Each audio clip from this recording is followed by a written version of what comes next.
Hello, I'm Rick Bayshard, and thank you again for visiting my channel.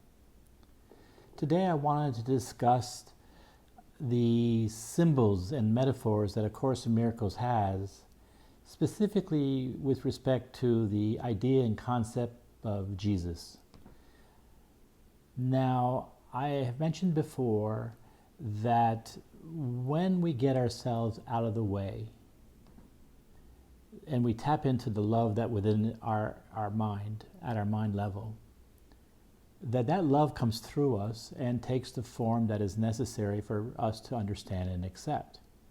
Now, when it came down to the scribing of A Course in Miracles by Helen Schucman, the way it worked for her, which is basically the way I just described, except for Helen, some of her characteristic traits as a psychologist, as somebody who loved logic, somebody who loved Shakespeare. She grew up in a Judeo-Christian home. So it used these words and what she was familiar with to come out into this world, and we have the book, A Course in Miracles.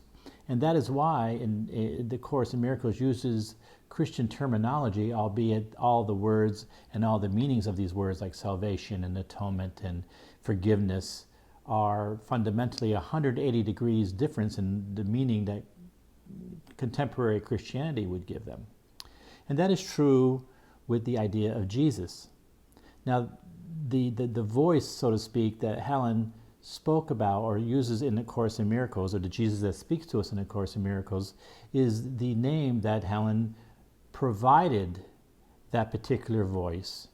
Because remember, the love that came through her is really a presence. It's a love that is abstract. It's just that Helen, because of her history, and is giving the voice the name Jesus.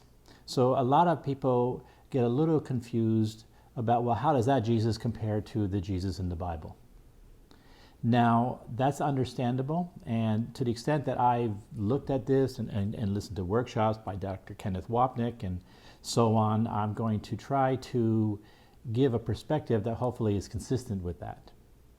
Now, there are many people, as in the world of time and space, there seems to be some people in this world that get it earlier than we do, or other people. It doesn't really matter if somebody remembers who they are, in time a little earlier than you or me, because time's not real anyway.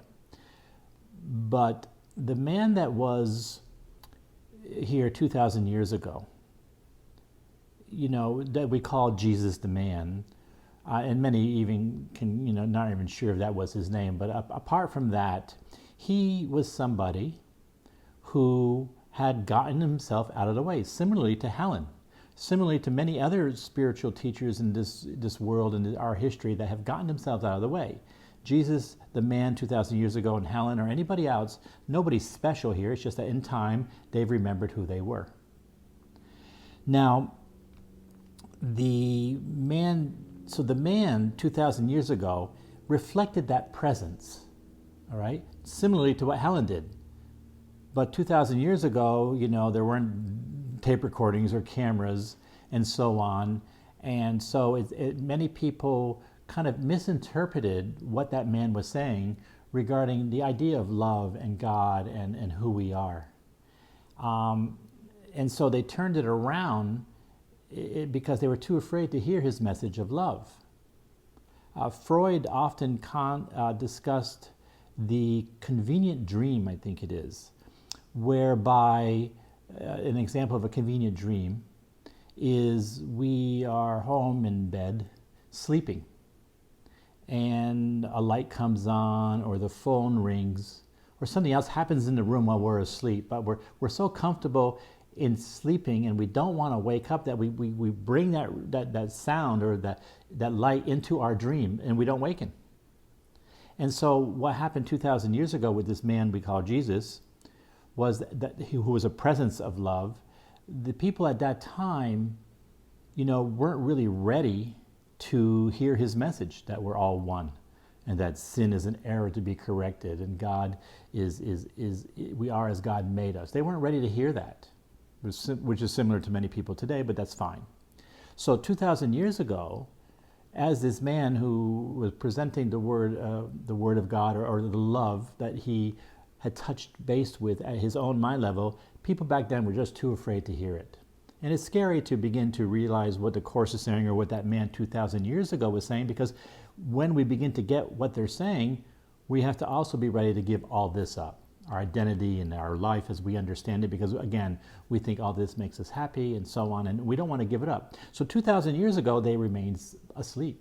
And the ego naturally took Jesus' message, the man 2,000 years ago, and projected onto his message many of the ego dynamics we see today, whereby, he's God's only son, and he's sacrificing himself for us, and that sin is real, which is not what Jesus was saying at all 2,000 years ago.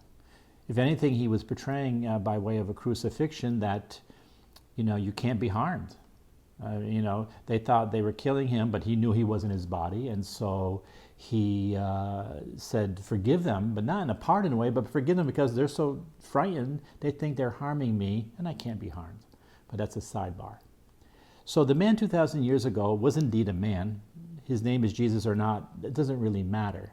But he was somebody who had gotten himself out of the way and remembered who he was. And so that presence of love that was that man 2,000 years ago is the same presence that Helen Schucman touched base with in her own way. It's the love in all of our minds that we all have access to when we're ready and choose to touch base with it. So even though Helen happens to call that presence Jesus, which is the symbol for that presence, it's not specifically the man, it's just the same love that man 2,000 years ago had touched base with himself. And all of us have that capacity to touch base with that presence of love within us.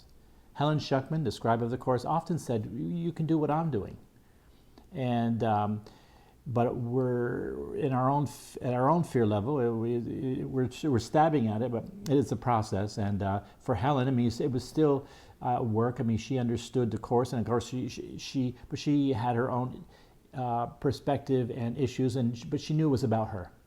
But again, regarding the idea of Jesus, the man 2,000 years ago, versus the Jesus in the Bible, the only thing that connects those two is the idea that it's the presence of love that the man tapped into and Helen Schucman was able to tap into. So when we hear that Jesus in the Course in Miracles is, reassuring us or teaching us, it's not specifically the man, because to be consistent with the logic of A Course in Miracles, you are that man. You are me, I am you. Remember, there's no world. The world is a projection of the ego's thought system of separation, sin, and guilt. So in this world, we all think this is who we are, and never realizing I am everybody. So I wanted to bring that into the fold here in this video, because there many people ask that question about how do we understand the Jesus in the Course in Miracles versus the Jesus in the Bible. And I do believe the man 2,000 years ago was a wonderful, loving man who was teaching love, but the world at that time just wasn't ready to hear that message. And again, they projected their ego onto it and turned it upside down.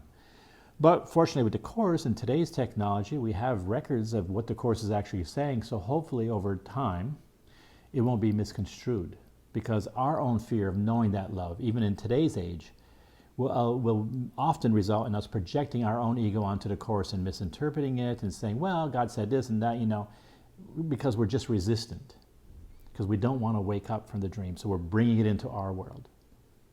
And that's not a sin, but it does keep us stuck a little longer until we're ready to move forward. So again, thank you for this visiting my channel, and I hope this puts some clarity on the idea of who Jesus was and the symbol of Jesus in A Course in Miracles. And I wish you a very good day, and thank you again for visiting my channel. And if this was helpful, please feel free to subscribe and hit a like. Thank you very much.